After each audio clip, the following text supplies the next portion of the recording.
అంటాడు, నువ్వే నా లైఫ్ అంటాడు, నీ తర్వాతనే నాకు ఏదైనా అంటాడు, ఎన్నన్నా మాట్లాడతాడు అతను. అతని మాటలకి ఇప్పుడు ఇవన్నీ తెలిసి కూడా ఇంకొక అమ్మాయి కూడా ఈజీగా అమ్మాయి అతని ట్రాప్లో పడుతుంది. అంత టాలెంటెడ్ అతను. నేను కూడా బాగా కబుర్లు చెప్తానండి, నాకెవరు పడరు. లక్ష్మి గారు నేను కూడా బాగా కబుర్లు చెప్తాను, ఒకసారి మీరు అతని దగ్గర ఒకసారి ట్రైనింగ్ తీసుకోండి, అతని దగ్గర ఈజీగా పడతారు. లక్ష్మి గారు ఇక్కడ కీ పాయింట్ ఏంటంటే అతను ఆయన భార్యతో చేసేది లీగల్, కానీ మీరు అతనితో చేసింది ఇల్లీగల్. ఇది ఒక విధంగా అచ్చమైన తెలుగు భాషలో అక్రమ సంబంధం కదా. అవును, తెలిసే తప్పు చేశారు మీరు. అవునండి, తెలుసుకునే లోపల అన్నీ కోల్పోయానని చెప్తున్నాను. అంటే ఇప్పుడు మీ దగ్గర డబ్బు ఉంది కాబట్టి ఆ డబ్బు దోచుకోవటం కోసమే మీతో సాన్నిహిత్యం పెంచుకున్నాడా, అంటే మీతో అక్రమ సంబంధం పెట్టుకున్నాడనే? 100% అండి. దానికి ఉదాహరణ కూడా ఇంతకుముందు నేను ఒక ఆడియో క్లిప్ రిలీజ్ చేశాను. అతను ఇంకొక అమ్మాయితో మాట్లాడిన మాటలు. అంటే లక్ష్మి గారు ఇక్కడ మిమ్మల్ని డైరెక్ట్గా ఒకటి అడుగుతున్నాను, మిమ్మల్ని నిందితురాలిగా చూపించే ప్రయత్నం, మిమ్మల్ని తక్కువగా చేసి చూపించే ప్రయత్నం నేను చేయను. జస్ట్ జనాలకు వచ్చే డౌట్ని మీ ముందు ఎక్స్ప్రెస్ చేస్తున్నాను, మీ చోర ఆన్సర్ చెప్పించాలి. ఎందుకంటే లోకం చాలా ప్రశ్నలు అడుగుతుంది. ఇందులో కిరణ్ రాయల్ని ఎంతమంది తప్పు పడుతున్నారో మిమ్మల్ని కూడా అంతేమంది తప్పు పడుతున్నారు నిజానికి ఈ విషయంలో. అవును, తప్పు పడతారు. ఇప్పుడు నేనైనా కూడా ఇంకొక ఆడవాళ్ళని అలానే తప్పు పడతానండి నేను కూడా. అది మన వరకు వచ్చేసరికి మనకు తెలియదు. అది నేను దానికి ఒప్పుకుంటున్నాను.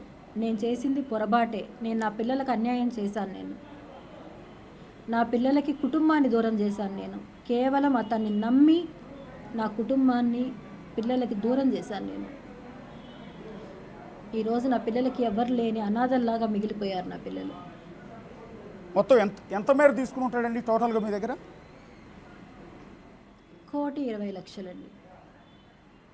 అంటే బిజినెస్ చేస్తానని తీసుకున్నాడా, లేకపోతే అప్పు కింద తీసుకున్నాడా, లేకపోతే మిమ్మల్ని పెళ్లి చేసుకుంటానంటే మీరు ఇచ్చేసారా? బిజినెస్ కాదండి, బిజినెస్ కాదు. పెళ్లి చేసుకుంటానని చెప్పడం ఒకటి, రాజకీయ భవిష్యత్తులో తనకి ఎమ్మెల్యే సీట్ వస్తుంది, ఎమ్మెల్యే అయిన తర్వాత దానికి రెట్టింపు డబ్బులు వస్తాయి, ఆ డబ్బులు మొత్తం నీకు నేను ఇస్తాను అని చెప్పాడండి నాకు. అంటే ఒక విధంగా మీరు ఇన్వెస్ట్ చేశారు అతని మీద? నేను ఇన్వెస్ట్ మీరు ఎలా అనుకుంటే ఎలా అండి, కాకపోతే నేను మోసపోయాను అంతే. ఇప్పుడు నాకు కూడా చాలామందితో పరిచయాలు ఉంటాయి. మగాడు అన్నాక పరిచయాలు లేని వాళ్ళు ఎవరు ఉండరండి. వాళ్ళ కిరణ్ రాయల వ్యవహారం బయటపడింది, అలా బయటపడకుండా బయట రాసలీలలు చేసే మగాళ్ళ చాలామంది ఉంటారండి. చాలా స్టోరీలు ఉంటాయి ప్రతి ఒక్కడు వెనక. ఇప్పుడు నాతో కూడా చాలామంది ఆడవాళ్ళు మాట్లాడుతూ ఉంటారు. కాఫీ షాప్కి వెళ్ళినప్పుడు బిల్లు కూడా నాతో కట్టిస్తారు. కాదు, కాఫీ షాప్కి వెళ్తే బిల్లు నాతో కట్టిస్తారు, కానీ మీలాగా ఎదురు డబ్బులు ఎవరు నాకు ఇప్పుడు.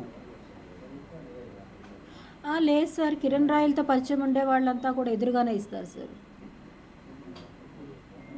అది ఎందుకు ఎలా నేనేమంటానంటే, ఎందుకు మీరు ఒక ఒంటరి మహిళ, భర్త చనిపోయారు, మీకు 2 పిల్లలు ఉన్నారు, బాధ్యతలు ఉన్నాయి, సమాజంలో మీరు ఒక ఒంటరి మహిళ, ఇలాంటి సమయంలో మీరు ఆర్థికంగా మీరు బలంగా లేకపోతే, మీ దగ్గర డబ్బులు లేకపోతే ఎవరూ పట్టించుకోరు మిమ్మల్ని. ఆ సంగతి మీకు బాగా తెలుసు. అలాంటి తెలిసి కూడా ఒక వ్యక్తికి 1,20,00,000 రూపాయలు ఎందుకు ఇచ్చారు? పట్టించుకొని స్టేజ్కి నేనే తెప్పించుకున్నాను సార్.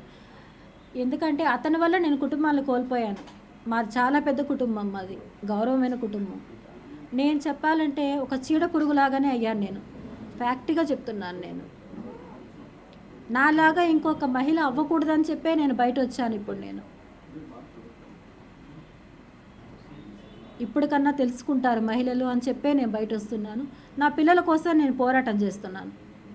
అంటే ఇక్కడ మీ పోరాటానికి సమాజం నుంచి మద్దతు దొరుకుతుందంటారా? ఎందుకంటే నేను చేసింది తప్పు అని మీరే ఇవాళ పబ్లిక్గా మీడియా ఛానల్లో బహిరంగంగా చెప్తూ ఉన్నారు.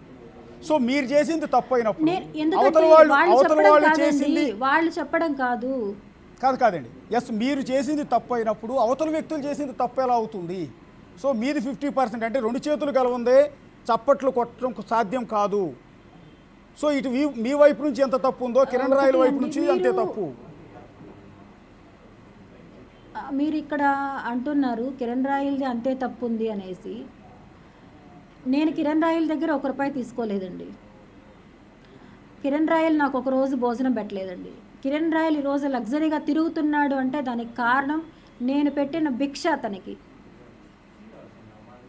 నా పిల్లల ఆస్తి మొత్తం అమ్మి ఇచ్చిన డబ్బులతో అతను లగ్జరీ లైఫ్ బతుకుతున్నాడు అతను.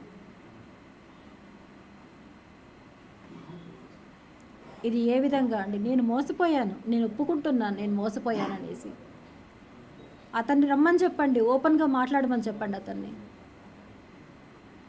ఒకసారి కిరణ్ రాయలతో కూడా మాట్లాడటానికి ట్రై చేస్తున్నామండి. మా టీం కూడా మాట్లాడుతోంది కిరణ్ రాయలతో. వస్తే కనుక లైవ్లో ఇప్పుడు మీరుండగానే మాట్లాడించే ప్రయత్నం చేస్తాను నేను.